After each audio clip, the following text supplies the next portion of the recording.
Vēl pavisam nesen Saeimā, kad mēs runājām par to, ka Latvijas līgs parāda jūgā, kad Latvijas valsts parāds jau pārsniedz 20 miljārdus eiro, tribīnī nāca jaunā vienotība, kas teica, nu tas ir normāli, tā visa ekonomika, tā viņa pasaulē funkcionē.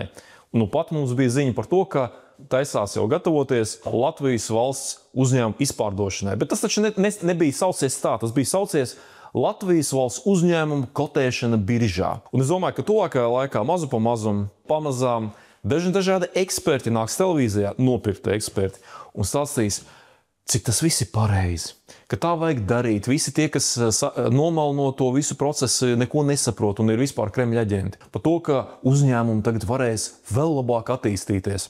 Runā, ka sākumā taisās noprivatizēt 10%, bet tas ir pagaidām.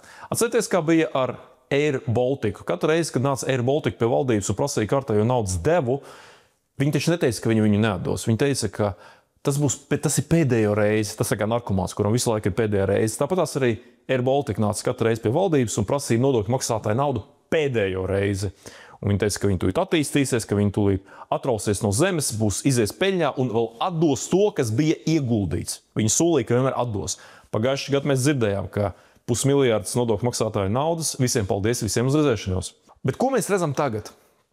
To, ka izrādās, ka aizņemties jau iespējams vairs nevarēs, un nauda Latvijā ļoti strauji sāk beigties. Un sāk, tā kā narkomāns no dzīvokļa nest ārā visu to, ko vēl iznest.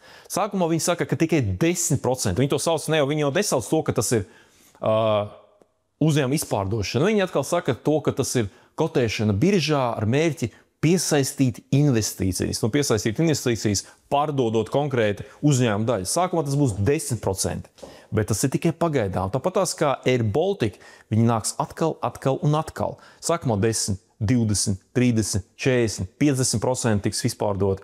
Un tad vienā brīdī, tāpat tās kā pagājušajā gadā, mēs pamodīsimies un sapratīsim, ka 500 miljārdus kaut kur izkūpēja. Un tāpat mēs pamodīsimies un izrādīsies, ka vairs nebūs ne mums sava Latvijas Energo, ne sava Latvijas valsts meža un pat iespējams ne sava Air Baltica.